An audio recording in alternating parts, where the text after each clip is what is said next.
Hey guys, welcome to Arizona Dreams. Yes, you are watching the right channel. Obviously, it's a very different face. I have taken over for the day.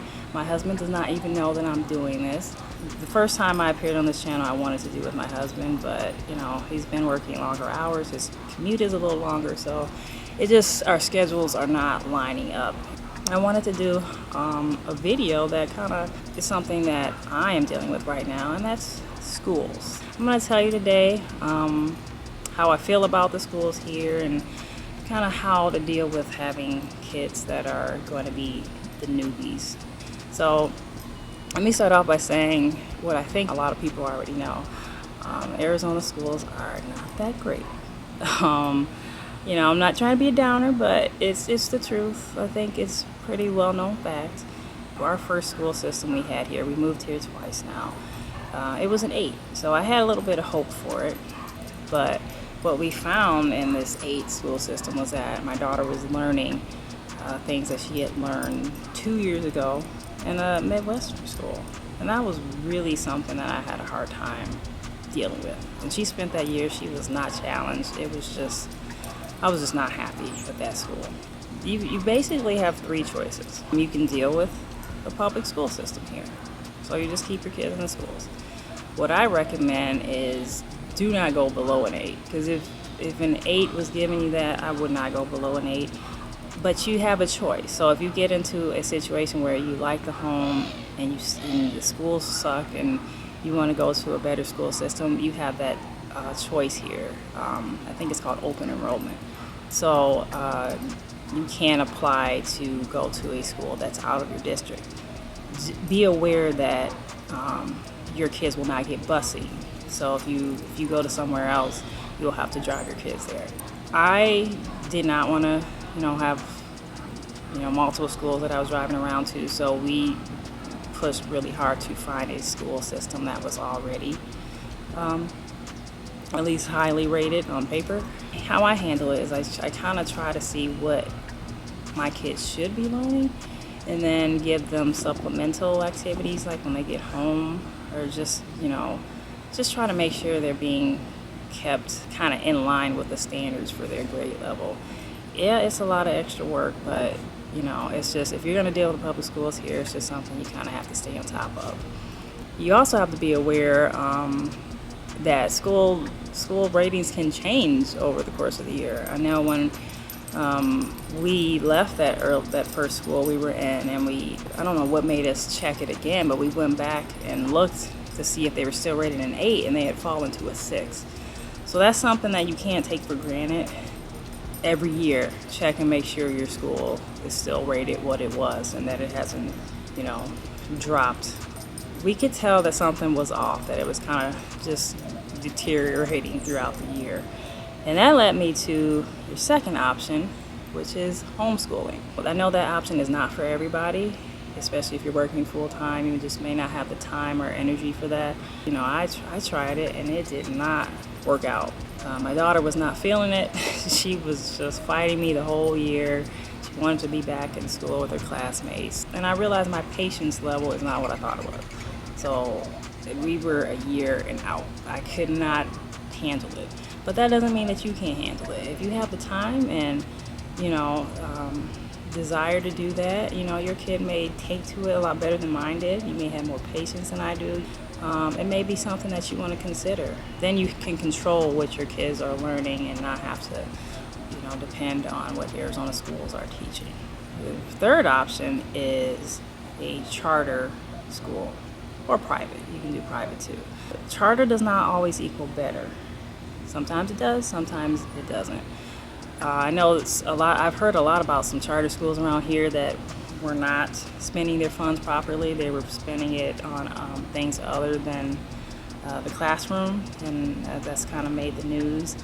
And some of the charter schools, their standards were below what they should have been. But I've heard that there are some good charter schools here. I know Basis comes up a lot. There are several Basis schools. There's at least one in Chandler, Mesa, Phoenix. I've heard some reviews and word of mouth that say basis is great, I love it. It's been perfect for my family, and my kid has gotten a lot out of it. But I've also heard some people say, they expect too much. The expectations are too high. It's too much pressure. I did consider that briefly, but you have to know your kid, know what their strengths are, and are they capable of that kind of pressure and those kind of standards, and go from there. So you'd have to make up your mind about basis and do your research and do your digging and see if that one's right for you. The number one school system is Chandler Unified School District.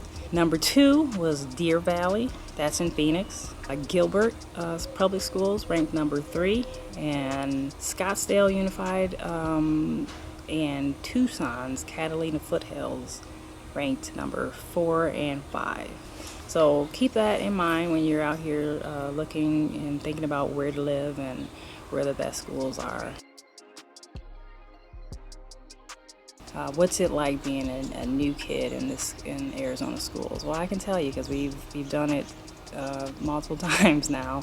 I would say it's almost easier here to be a new student because it's a transient state. People are coming and going all the time, so probably more coming right now. Fitting in is not as hard as another school system where the kids all went to school since preschool, and it was like the same block of kids from preschool through 8th grade. You don't really have that here. Your kid will not be I guarantee you, their kid will not be the only new one. And at some point during the school year, multiple new kids will be coming. Every school we've gone to, it's been like, oh, we've had a lot of growth over the summer, so be prepared for new classes to be created to fit all the new students because they don't want their student-teacher ratio to go up too high. So they won't be the only new student. And I think that will make it easier for them. Somebody asked, should you get your kids involved in activities right away, or should you wait?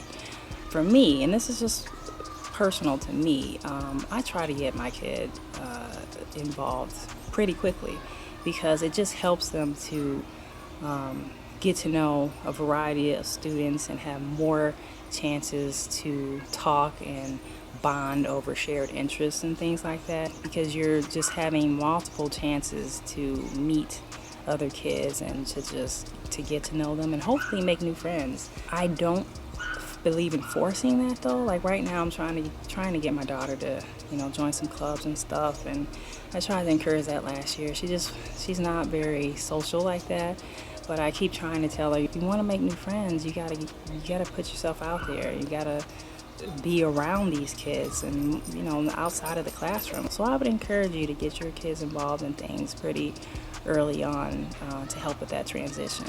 Things to be aware of, these are just things that I've picked up on since being a parent here in Arizona. Because the schools are growing so much, the school pickup lines are just a hot mess.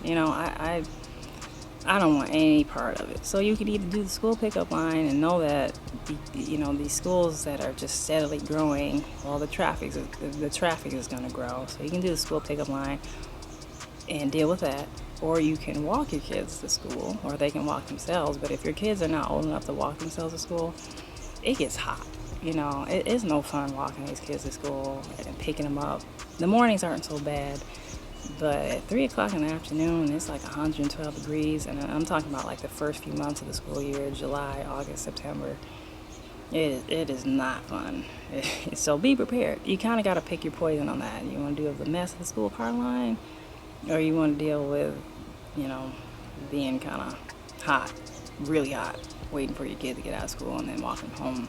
Also be aware of when it's like just a little drizzle, it's a mess too. Like everybody drives their kids to school because they feel like their kids are gonna melt in the rain. My daughter was flipping out last year because she's like, nobody else is walking to school. Why do I have to walk to school in the rain? And I swear it was like a drizzle. And I come from the Midwest, and kids are walking to school in 20 degrees and snowfall and rain. And it just, for me, it's not a big deal. But just know, if you're driving your kid to or from school and it's drizzle or rain, go a little bit early, because everybody's getting driven to school.